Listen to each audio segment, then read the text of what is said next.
Muy buenas tardes, estimados radioescuchas. Un gusto estar con ustedes una vez más en su programa Futuro en Acción. Hoy tenemos como invitado, estamos como confitriones, Ricardo Rivadeneira y yo, y tenemos como invitado a Gino Erazo. Él es chairman o presidente de Teams Consulting Business. Él es contador público autorizado, certificado internacional en administración financiera del Tecnológico de Monterrey. Tiene una larga carrera por más de 30 años. Estuvo vinculado con la prestigiosa firma auditora KPMG en el Ecuador y tiene una amplísima experiencia en los temas vinculados a temas tributarios, auditoría, temas financieros y vinculado con muchas empresas multinacionales. Y hablaremos con él de algunos temas muy interesantes para la realidad del Ecuador, especialmente lo que tiene que ver con la industria de servicios financieros. Adelante, Ricardo, por favor. Muy buenas tardes, estimada audiencia. Muy buenas tardes, Giovanni. Muy buenas tardes, estimado Gino. Bienvenido. Gino, yo quería comenzar porque el sector financiero, mucha de la gente que nos escucha cuando habla de la palabra servicios financieros o sector financiero, solamente piensa en primera instancia en la banca, pero es mucho más allá de eso y en el mundo moderno del siglo XXI, inclusive se van disparando muchas más tentáculos, inclusive los famosos fintechs y otras cosas más. Entonces quisiera que nos expliques en tu experiencia, en tu larga experiencia, ¿a qué se refiere cuando hablamos de servicios financieros en el Ecuador y cuáles son las características de ese mercado? Sí. Eh, Muchas gracias, Giovanni, muchas gracias, Ricardo, por esta oportunidad de compartir con ustedes un punto de vista sobre el sector financiero. Cuando hacemos referencia al sector financiero, es correctamente lo que menciona Giovanni, que va mucho más allá. Va a la banca, va a la compañía de seguros, va a la plataforma financiera que hoy en día va a los fondos de inversión, es decir, es una gama de servicios. Pero en este tema exclusivamente, cuando hablamos de desempeño de la industria del servicio financiero, nos vamos a referir sustancialmente a la banca y los niveles de competencia que tiene en el país la banca. Principalmente la banca, las cooperativas y en menor grado el sistema mutual.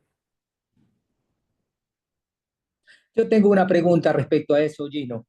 Eh, Se habla, y te vas a referir a la banca, pero a veces se escucha de parte de los políticos decir que deben de dejar que los bancos del exterior ingresen al país para que las tasas de interés bajen. Eso se escucha muchas veces hablar. Y no solamente de políticos, sino también de personas que argumentan ello. Existe una norma que prohíba a bancos extranjeros venir al país, primero. Y segundo, ¿esto crees que es inmediato que viniendo bancos del exterior va a generar una caída de tasas de interés? Y quiero complementar este concepto de venir bancos del exterior.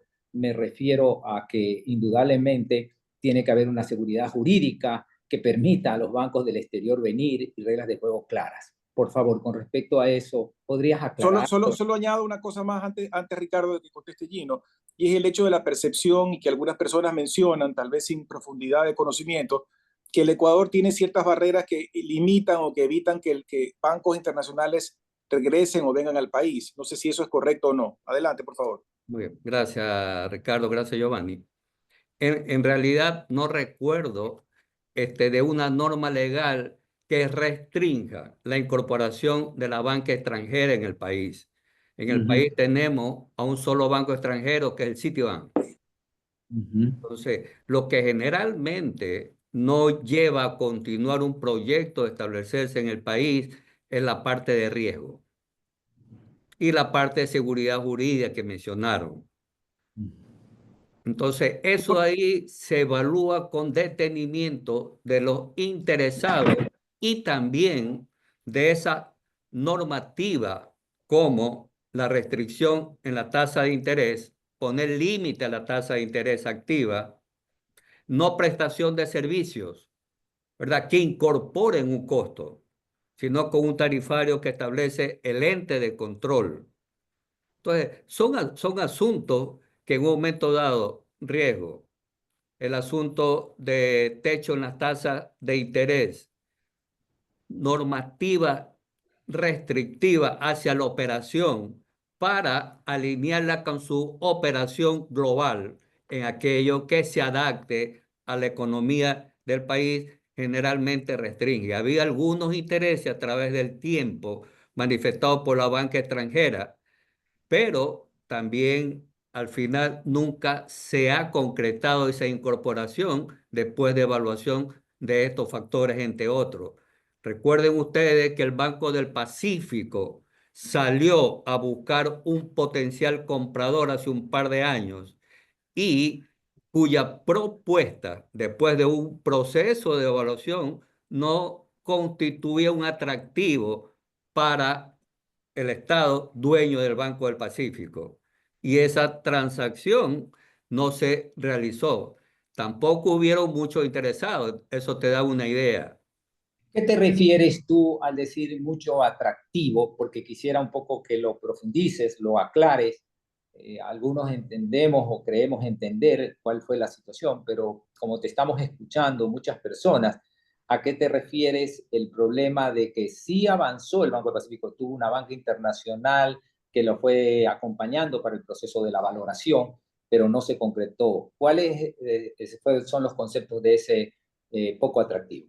Sí, creo que eso, lo que hemos mencionado como los asuntos de riesgo, como restricción del entorno en el tema de tasa de interés, no un portafolio de prestación de servicios que que sean retribuidos con un ingreso para el banco, eso afecta en el precio, Ya. Y el precio independientemente de un diligence. Entonces, el precio entendemos que no cubrió la expectativa.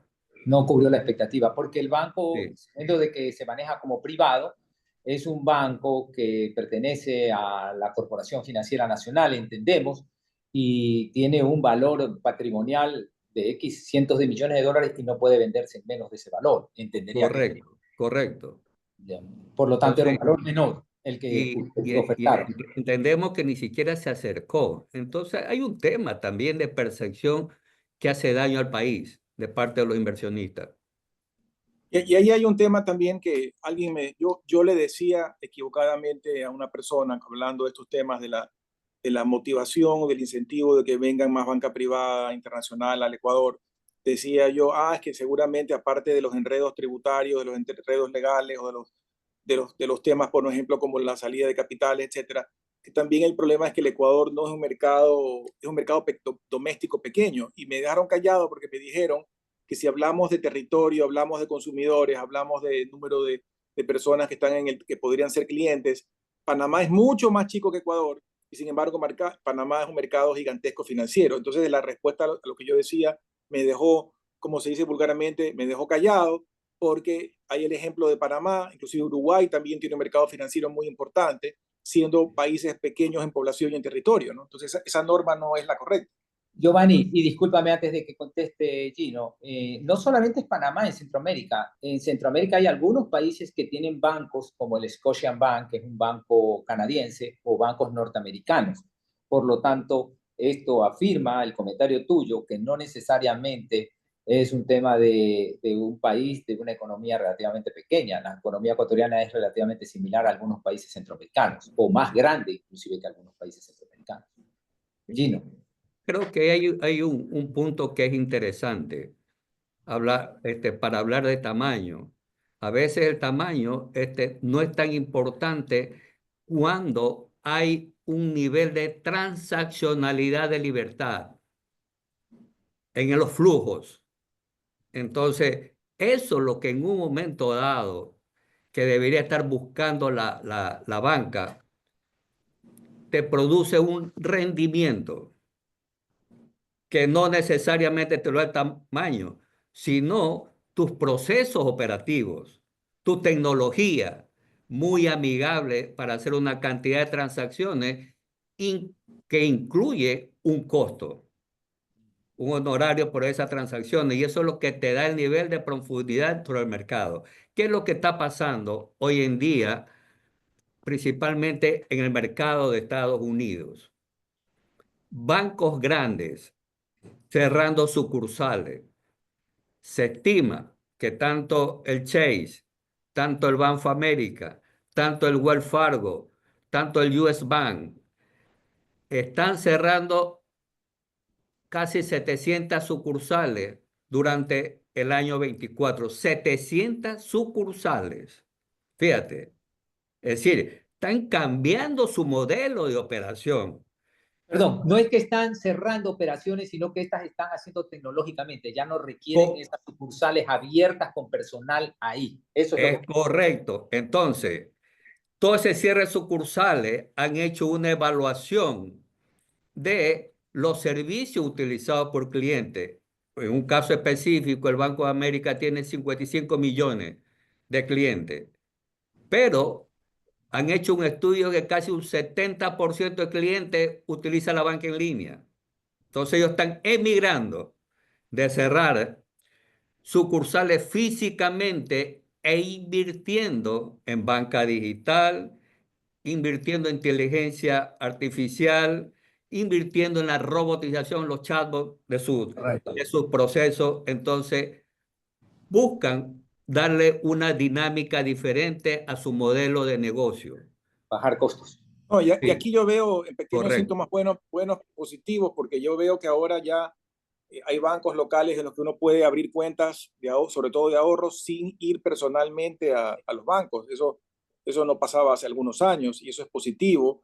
Y también yo personalmente me confieso que la pandemia a mí me obligó a tomar una actitud donde hoy en día prácticamente yo ya no uso cheques, casi no, la chequera no sé ni de dónde la tengo. Cuando antes yo me sacaba, yo tenía en mi billete, en mi portafolio una chequera de esas de cuaderno, digamos, que tienen muchos cheques y emitía cheques a diestra y siniestra todos los días. Hoy en día prácticamente, como digo, ni siquiera sé dónde tengo la chequera ahorita. Todo lo hago por transferencia, todo lo hago electrónicamente y no piso una agencia de banco hace tiempo. Entonces yo creo que eso también ha traído cambios positivos a la industria en el Ecuador. Ahí la pregunta que yo que quería hacer, Gino, es sobre los retos y desafíos, la banca local, hablando del Ecuador, ¿cuáles son los retos y desafíos que tú ves para la banca, dadas las circunstancias del país actuales? Sí. Un poco tengamos una comprensión del tamaño, ¿verdad? Del tamaño del sector bancario de nuestro país. En Ecuador existen 24 bancos y la superintendencia de bancos clasifica a la banca como bancos grandes, bancos medianos y bancos pequeños. Dentro de los bancos grandes hay 4 bancos de 24.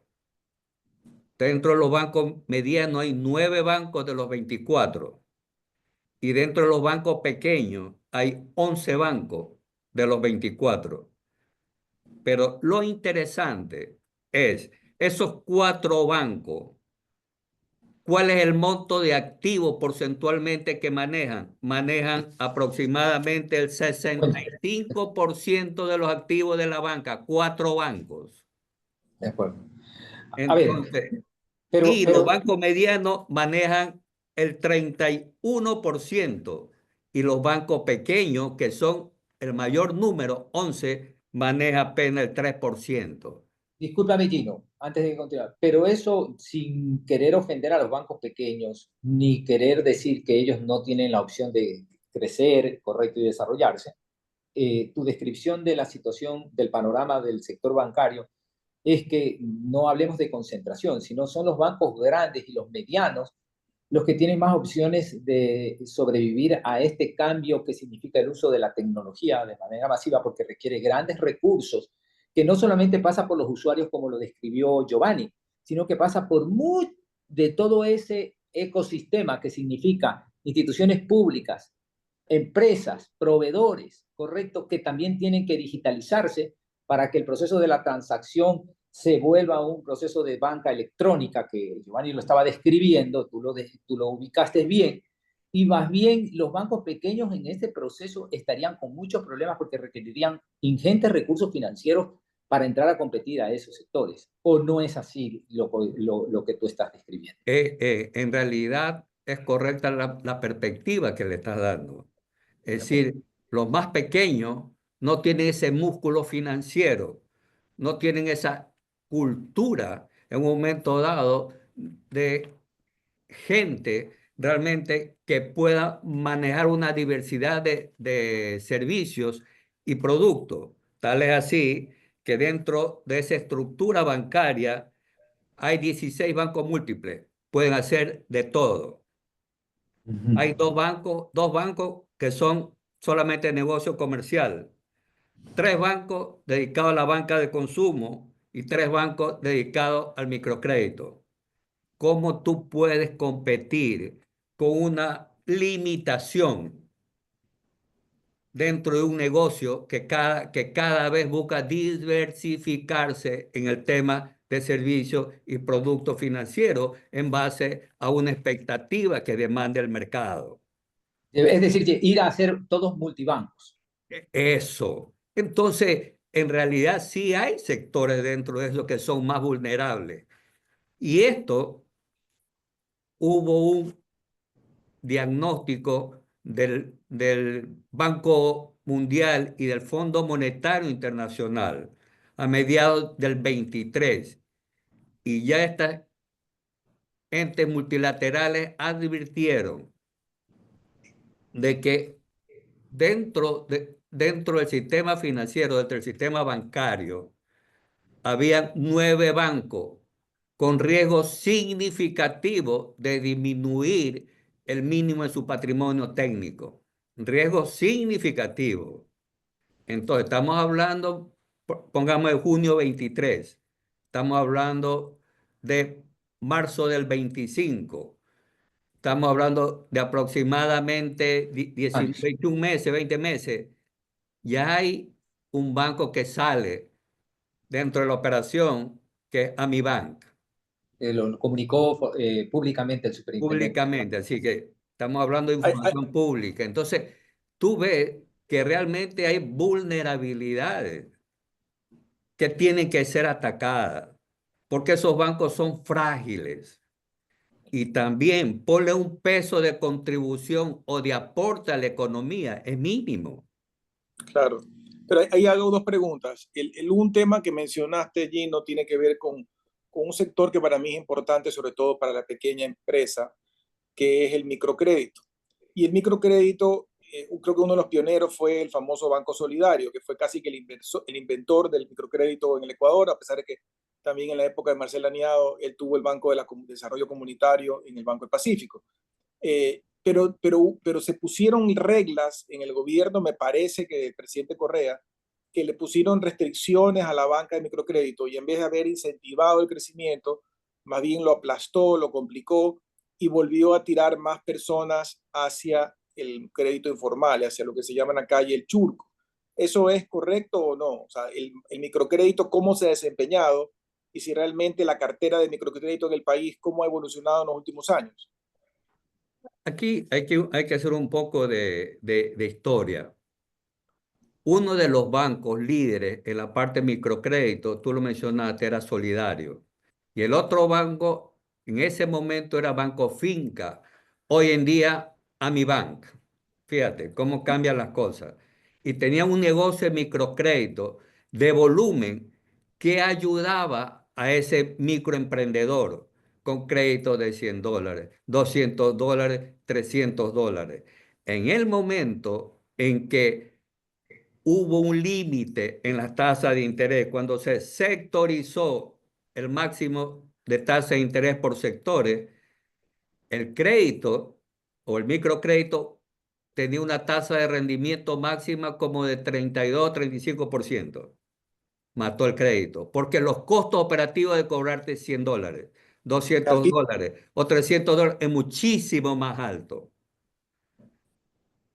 Banco Solidario cambió esa estrategia de microcrédito, se dio cuenta que no podían seguir en ese negocio porque había costos operativos mucho más elevados que el nivel de rendimiento. Banco Finca siguió creyendo en el negocio y creo que ese es el resultado de no haber estratégicamente tomado una decisión oportuna de diversificarse y de Discúlpame, hacer las inversiones respectivas. quiero aquí algo que tú lo amplíes, lo acabas de decir, pero para quienes nos escuchan es muy importante entender. El tema del sector bancario, no en el país, sino en cualquier parte del mundo, cuando tú comienzas a definirles una tasa de interés o a establecerles unos techos, sea para la activa o la pasiva, comienzan eventualmente a generarse problemas o generan cultivos, se genera un cultivo de problemas que en los próximos años va a repercutir en esa situación. Lo describes claramente cuando un crédito, un microcrédito, es por sí mucho más alta la tasa, no porque hay un abuso en la tasa de interés que le está cobrando el banco a ese tipo de prestamistas, sino porque la estructura operativa para dar ese crédito, para cobrarlo, para administrar esa cartera es muchísimo más costosa que la de la banca intermedia o banca grande, es correcto, ¿no? Y eso lleva a que los costos tengan que ser trasladados a esa tasa de interés. Esto deberíamos de profundizarlo un poco. Y cuando le pones techos, vas a traer distorsiones que al principio no se sienten, que se siente un lindo mensaje político, pero que al final lo que estás es complicándole al sector para que éste pueda competir correctamente, ¿no? Porque si no, y al final terminas liquidando ese sector y termina yendo esos prestamistas ¿a dónde? Al sector informal, a pedir plata muchísimo más costosa y aparentemente eso no se rasca y se saca a la luz. ¿Es así la descripción o no, Gino? Creo que la perspectiva que le estás dando es la correcta, pero y no solamente en base a un criterio que podamos tener nosotros, el mismo Fondo Monetario Internacional en su diagnóstico, el Banco Mundial en su diagnóstico, recomienda la eliminación de las tasas de interés. ¿Con qué propósito? De buscar el fortalecimiento de las entidades bancarias, de buscar las inversiones adecuadas para que la banca vaya migrando a procesos operativos mucho más alineados a la parte tecnológica, es decir, a buscar una influencia tecnológica dentro de esos procesos operativos. El mismo Fondo Monetario, el mismo Banco Mundial sugieren eso. Entonces, en realidad, sí es una limitante. Yo también quería añadir algo con respecto y este es un mercado que está regulado, entiendo, no por la super de bancos, sino por la, Junta por la Junta de Regulación de la Economía financiera. Popular y Correcto. Solidaria, que es el tema de las cooperativas. Y Sí. entiendo que ayer alguien me decía, me declaro ignorante en la materia, que hay cooperativas que son más grandes que ciertos bancos, pero también al mismo tiempo hay cooperativas que están muy mal paradas, según dicen. Yo no quiero decir nada que escandalice a la gente y salga mañana corriendo a sacar su plata, pero la pregunta es cómo se contrasta la manera en que la superintendencia de banco controla los bancos y la manera en que esta otra controla las cooperativas, y cuál es el rol que ocupan en este mercado financiero y si realmente debe haber reformas al respecto. Sí. Nosotros como Team Consulting Vine hemos hecho una evaluación, un comparable entre la banca y las cooperativas. Dentro del nivel de cooperativas hay 5 segmentos. Hemos tomado como referencia 3 segmentos. En esos 3 segmentos, tú tienes 223 cooperativas. Wow. Y en los segmentos 4 y 5 podría llegar hasta 223, unas 500 más, es decir, 700 cooperativas, un universo de cooperativas en el país. Okay. En esos 3 segmentos, que hay 223 cooperativas, el segmento 1 representa de esos 3 segmentos el 85% del total de activos. El segmento 2 representa el 11% del total de activos y el segmento 3 representa el 4%. Es decir, que solamente en el segmento 1 es representativo de ese universo de cooperativas. Discúlpame, Gino. ¿Cuánto es el volumen de activos del sector de cooperativas versus el sector bancario? Para tenerlo en cuenta. De esos 3 segmentos es 26.000 millones a diciembre del 24. Ya, ¿y los bancos? Lo que más o menos los bancos tienen 68.000 millones.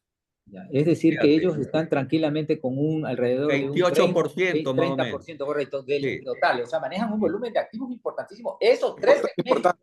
sí, y que ha ido creciendo en el tiempo. La banca tiene 71% del manejo de los activos. Esos tres segmentos de cooperativa tienen 28% y el sistema mutual tiene 1%. ¿Cuál es el sistema mutual? Perdón la ignorancia. Mutualista. Mutualista Pichincha, mutualista Ah, Mato, es decir, Alcázar. son las mutualistas. ok, perfecto. Perfecto. Está muy claro. Pero en todo caso, la forma de regular las cooperativas, ¿piensas tú que debería de tener un cambio o están a la par los sistemas de control de la super de bancos con respecto al control de mercados popular y solidario? En realidad comparto lo que también dice el Fondo Monetario Internacional y el Banco Mundial. Ellos muestran mucha preocupación por el sistema de cooperativas. Ellos ven debilidades significativas en el sistema de cooperativas. Ven un crecimiento interesante, ¿verdad? En el tema de portafolio de crédito y también en la parte de captaciones. Entonces, ellos dicen, deberían alinear las normativas regulatorias para banco privado, para cooperativa y para banca pública. Es decir, todas estas normas de solvencia y prudencia financiera deberían ser aplicables en los mismos términos, sin diferencia en cuanto a la normativa dentro de estos sectores, de tal forma de buscar un fortalecimiento de esos sectores. Discúlpame, por favor, insistir en algo que estabas tú explicando, lo que es el sector de cooperativas. Estamos claros los bancos son privados, se ponen recursos, unos emprendedores, unos banqueros que quieren desarrollar el negocio bancario, y de ellos la ley y técnicamente los índices le permite, usted pone $1 y puede captar $9 y de esa forma usted gestionar ya su operación de préstamos, etcétera, etcétera. Correcto. En el sector de cooperativas, ¿cómo funciona ahí el sector de mutualistas? Para que la audiencia pueda entender qué es, cómo se manejan las cooperativas y cómo se manejan las mutualistas, por favor. Las cooperativas tienen, en realidad, pueden realizar muchas de las operaciones que realiza la banca. Yo Préstamos creo también. que sí, la gran diferencia está en el soporte financiero o el soporte económico. En el caso de la banca tiene accionistas. Sí. Sí, en el caso de cooperativa, ¿quién va a responder? Y los No hay un cooperados, músculo financiero. de acuerdo, pero los cooperados ponen plata ahí, pero hay un capital de las cooperativas. Esto lo pongo para ilustrar un poco a quienes nos escuchan. Hay una especie de contribución cuando tú quieres ser como socio de una cooperativa, ¿Ya? pero es mínimo, no es lo mismo De entre acuerdo, ser un accionista de un banco y un cooperado. ya, de acuerdo. Entonces, por eso es que en un momento dado el nivel de sensibilidad de una cooperativa es mayor. Es mayor, ¿no? Ante un Sí, problema de inseguridad, digámoslo así, correcto. o de iliquidez de Entonces, la cooperativa, quiero ponerlo claro. Es decir, los cooperados ponen su plata ahí, pero no significa que están poniendo un aporte de capital, sino que todos están poniendo nada más los recursos como una cooperativa, abren una cuenta, constituyen una cooperativa, nada más. hay las cooperativas que tratan eso como un aporte patrimonial, Ya. pero no es, Pero no, son no, no, mínimos. no tiene, no es el músculo que necesita el tamaño de un mercado. Correcto. Manejar, como veíamos, activos por 26.000 millones, no sé pues, cuál es el patrimonio que tú deberías tener para manejar un activo de 26.000 millones.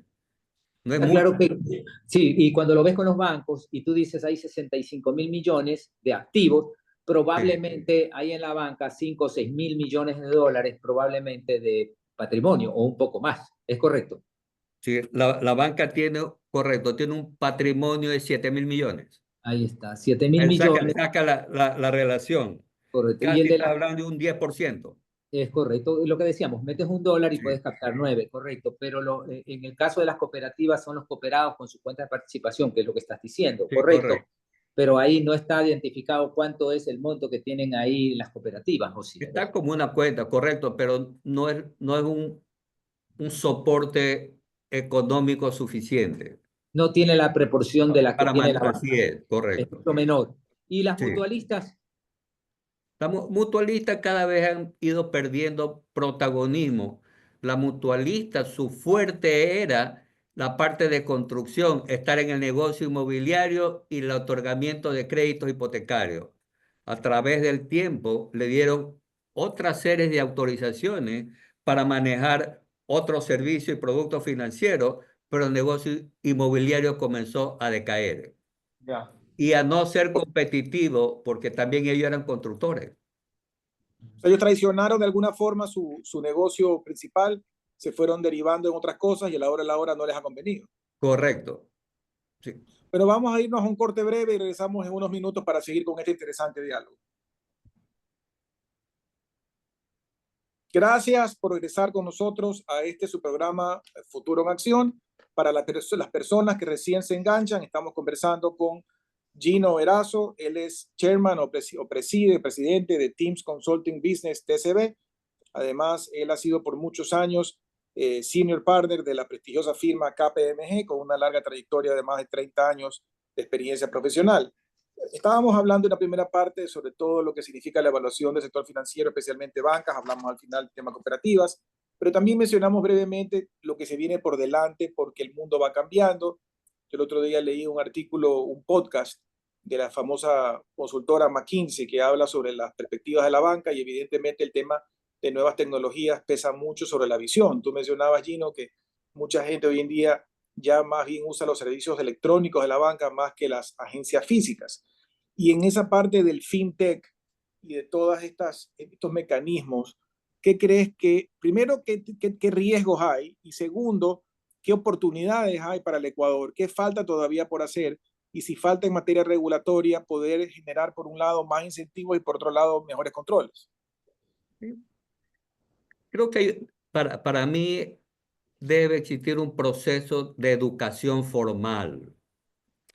En fintech, en realidad tiene que la autoridad buscar cómo ir educando formalmente a esa base de clientes o a esa base de usuarios, de tal forma de tener un mejor entendimiento de lo que es la operación y el negocio de la fintech, pero también con una normativa lo suficientemente sólida para identificar responsabilidades. Entonces, creo que eso no le ha permitido dar el arranque y para buscar inversionistas potenciales en el desarrollo de este tipo de plataforma.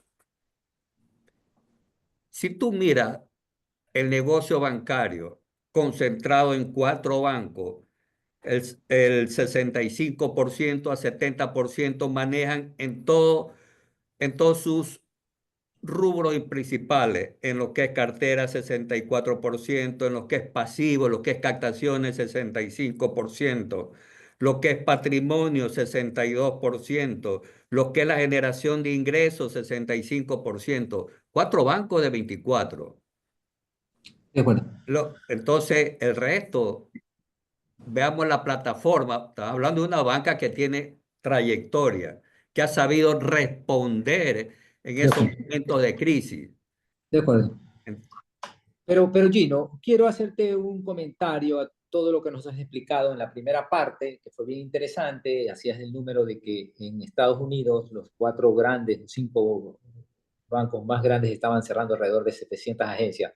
Y hubo el momento de la aclaración que fue importante decirlo para quienes nos están escuchando en este momento, que no es que están desatendiendo a ese sector, lo que están es llevando toda su operación al medio digital.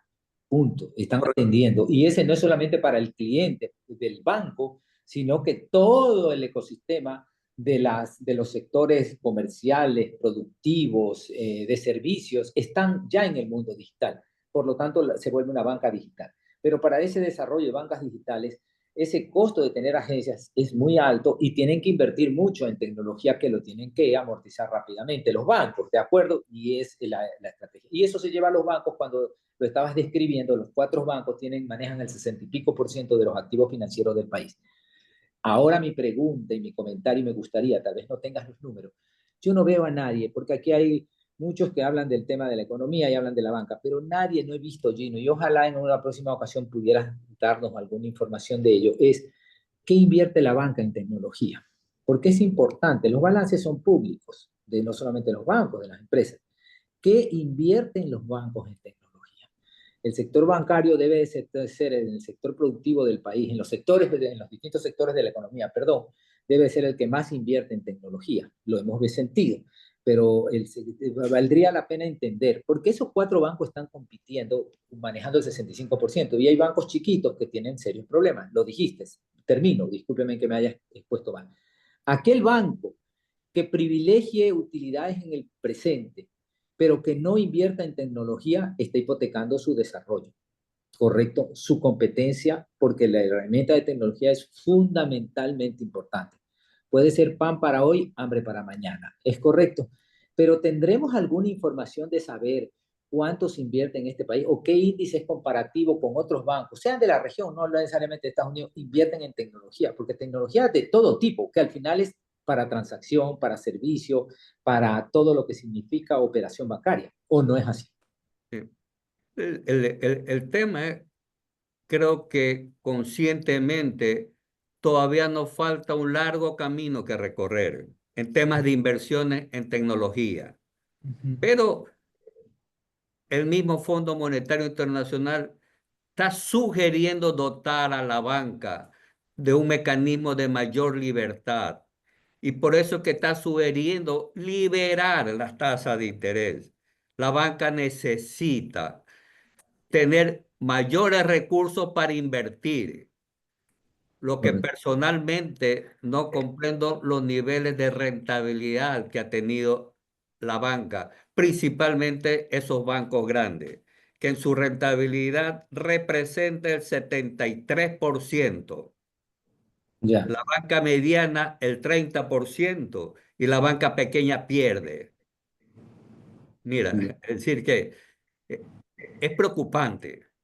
Volvemos Pero a ahí también, tocar esa banca pequeña que ni siquiera es rentable. La banca grande gana aproximadamente un 30%, pero hay algo ahí que en un momento dado, tú hablaste de mirar el presente, de mostrar buenos índices de rentabilidad, pero realmente mi negocio me da para lograr esos niveles de rentabilidad. Posiblemente podría hasta obtener mucho más si es que si hago las inversiones adecuadas que me faciliten, ¿verdad? Reducir esos costos pero de Gino, proceso yo ahí hago operativo. una pregunta analizando la historia, ¿no? Porque vamos al pasado.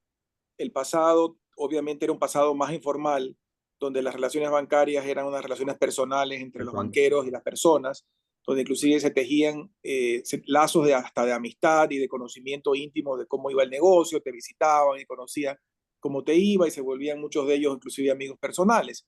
Esa historia murió yo diría para siempre porque ya se volvió una banca más fría, más técnica, más numérica, más tecnológica, más distante, pero se perdió también algo bueno en el hecho de que pueda ser una banca flexible que podía apoyar y arriesgar el lanzamiento de nuevos proyectos productivos que dinamizan la economía. Yo recuerdo épocas donde habían fondos, no recuerdo en este momento los nombres, que habían fondos, yo me acuerdo hace muchos años que existía Filambanco, yo saqué un fondo de los varios que tenían amparo inclusive de dinero público para proyectos productivos, por ejemplo, agrícolas, acuícolas, etcétera, y uno hacía un proyecto y sustentaba, etcétera, y le daban créditos a largo plazo. Que yo sepa, perdónenme si me he equivocado, eso hoy en día es muy complicado de conseguir y más bien esos dineros productivos se siguen recirculando entre los grupos grandes que ya tienen un músculo financiero grande.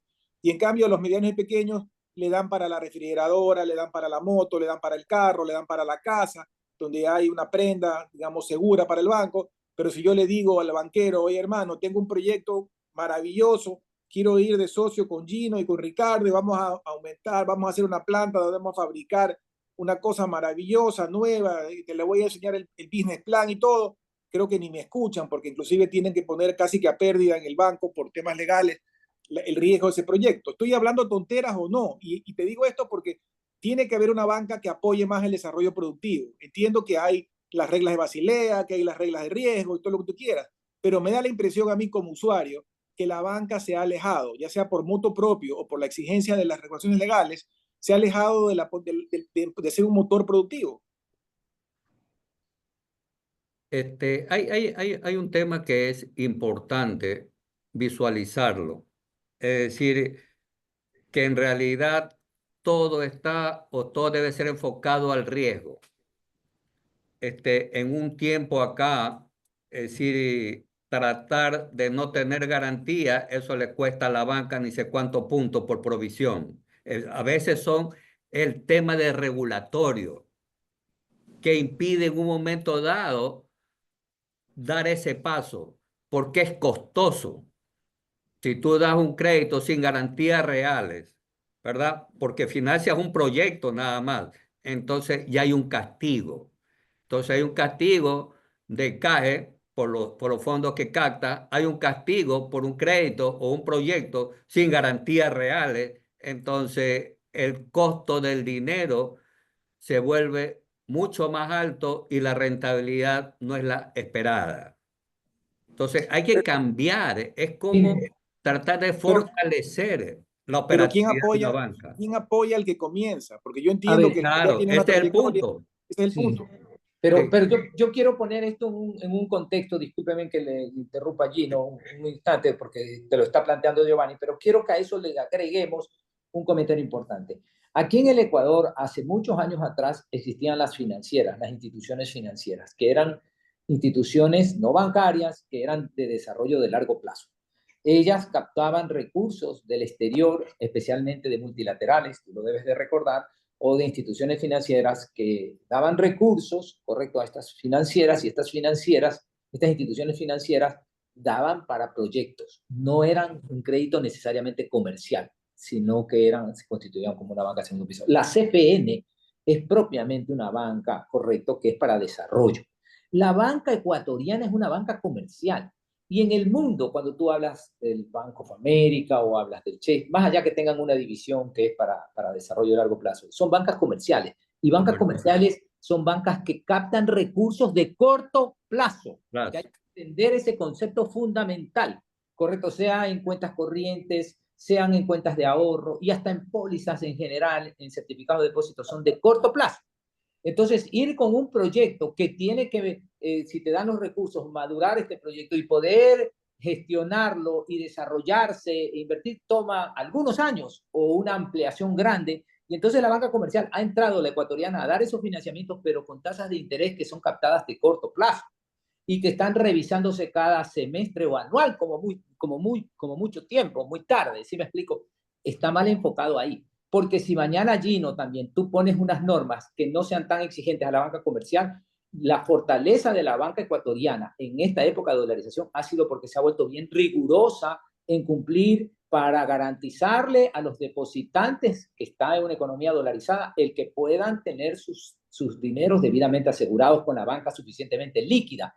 Entonces, no es que es la banca, es que hay que pensar en mecanismos distintos o instituciones distintas que capten recursos de largo plazo. La banca, perdón, los mercados de valores son uno de los, en todos los países son una forma de captar recursos de largo plazo para desarrollar proyectos, Giovanni, como tú estás diciendo, o para ampliar. Pero ¿qué hacemos aquí, Gino, con estos temas? ¿Qué hacemos? Porque ninguna de ellas, ni las cooperativas, ni los bancos, tal vez la mutualista porque es crédito hipotecario, nada más, está en el crédito de largo plazo, ¿o no es así?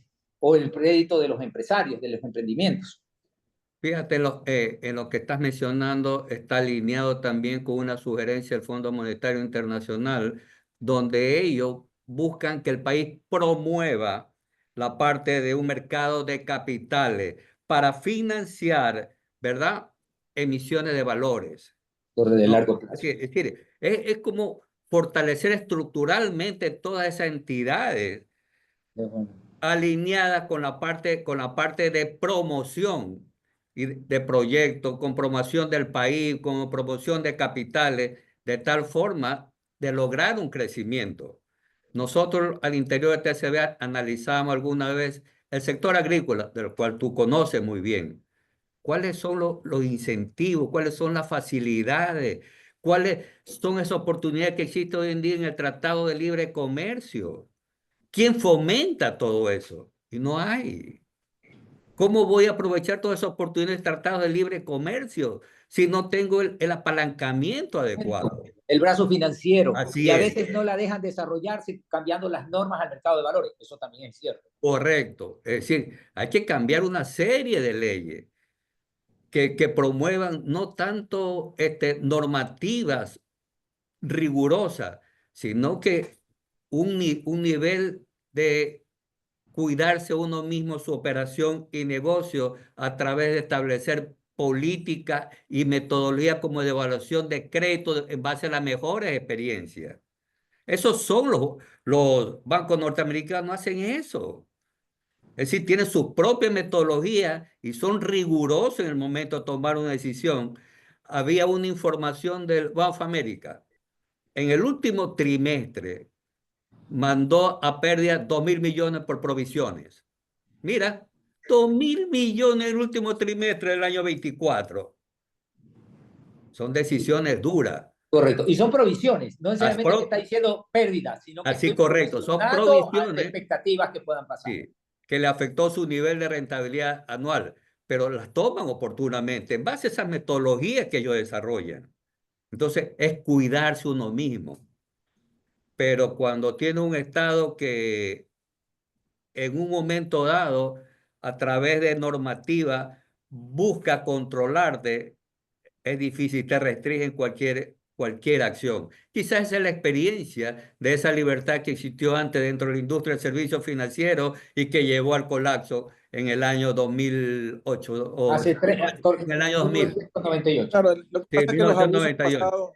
los abusos del pasado, donde inclusive habían créditos vinculados, pues eso no se puede repetir, ¿no? Porque No, habían para personas nada. Sí, que claro, pero gastaban dinero. hay cero. Ahora ya vinculado no hay.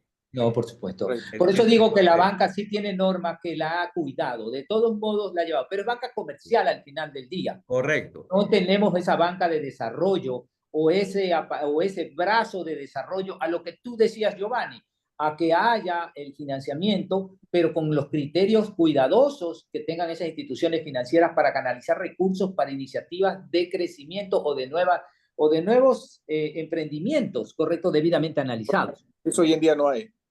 No hay, no hay. Y queremos que la banca nos lo solucione y la banca tiene que cuidar también eso que son recursos de corto plazo, porque son Yo, corto yo, plazo.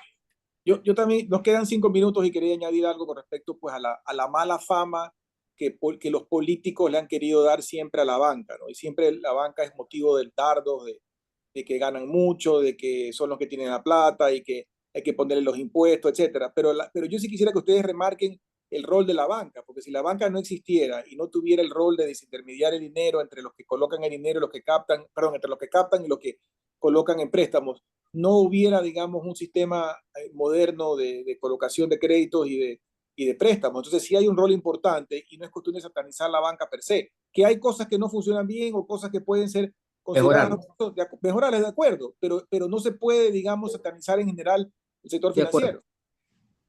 La banca ha dado muestra de un manejo saludable de su operación desde el año 99-2000, de 98-99-2000. Saludable. Es decir, de ahí no ha habido movimientos fuera de lo normal. Es decir, que lleva una banca con experiencia que se ha fortalecido, pero también necesita menos regulaciones restrictivas, de tal forma de potencializar su operación a través de hacer las inversiones tecnológicas apropiadas. Pero Gino, es muy cierto, ¿no? Es decir, las taras ideológicas Sí. o los discursos populares que la gente no lo comprende y coge tan solo la parte de la frase, hace daño al final del día a toda la economía. No es al banquero, es a la economía que la pone en una situación donde no la deja desarrollar, se necesita.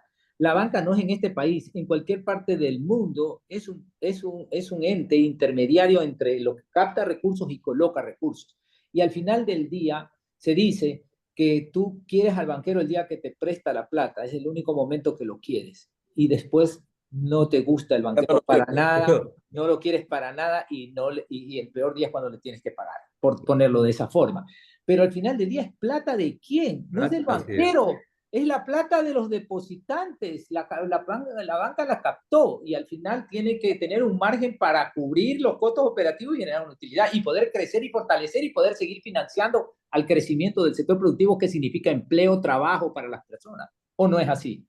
Pero fíjate que lo que tú mencionas, Ricardo, es interesante y yo lo alineo con ver el comportamiento que ha tenido Warren Buffett con sus inversiones. Él anticipó todo lo que está sucediendo actualmente. Levantó una caja de casi de 3.000 billones de dólares, comenzando a desinvertir en cuentas relevantes. Y hoy en día, ¿verdad? Está tranquilo con todo este movimiento del mercado de valores, con toda esta pérdida en el mercado de valores. Es decir, cada uno comienza a gestionar su negocio con una visión única. No todo el mundo puede hacer eso ahí. Uno no entiende cómo dejar de invertir en Bank of America, cómo dejar de invertir en Apple, cómo dejar de invertir en Coca-Cola. Ahí está. Es decir, oye, cada uno responde a sus inversionistas. Tú dices, cada uno responde a sus accionistas. Porque hay que cumplir esa expectativa en un momento dado, pero manejando el negocio con ética, con valores y dentro de una libertad del mercado. Por eso que le dicen a él el oráculo de Omaha, ¿no? Claro, es decir, para que, ve decir que se anticipa siempre a las crisis. Y eso significa es análisis de ellos permanentes sobre Así los es. riesgos y ver la evolución y las expectativas que van a pasar. Y eso es lo que las empresas hacen en términos general. Hay empresarios irresponsables, hay empresarios que quiebran no en el Ecuador, quiebran en muchas partes del mundo. Y hay emprendimientos que se vuelven a iniciar y empresarios que no quedan condenados por quebrar porque de nuevo se pueden restablecer. Pero esto no lo podemos demonizar. Y este es el problema en este país, que se vuelve un tema, como es pequeño, se vuelve una caja de resonancia, digamos, señalando y demonizando a sectores que dieron los recursos o a empresas que empezaron y que quebraron, que tienen que responder por ello. No estoy diciendo que es natural, pero es un proceso dinámico. Al final del día son negocios, son riesgos. No Correcto. Hay riesgos que no existan. Los riesgos están en todas partes, ¿no? ¿O no es así, Gino? Yo quisiera, se nos ha acabado el tiempo, pero yo sí quisiera, Gino, que tú pudieras hacer dar un mensaje final de cierre con respecto a todo lo que hemos conversado. Y pensando sobre todo en este momento crítico donde el Ecuador está en una encrucijada y económica y social y de seguridad, y se nos viene un nuevo proceso electoral en pocas semanas. Más bien, creo que diría en resumen, Ecuador tiene una estructura bancaria que en número no le favorece. Yo diría que puede existir menos jugadores dentro de la industria bancaria, más fortalecidos y que le dé un mayor nivel de confianza al público. Creo que ha habido una experiencia en los últimos 25 años o 20 años muy buena respecto a la seriedad con que la banca ha manejado todos estos procesos de confianza de los clientes.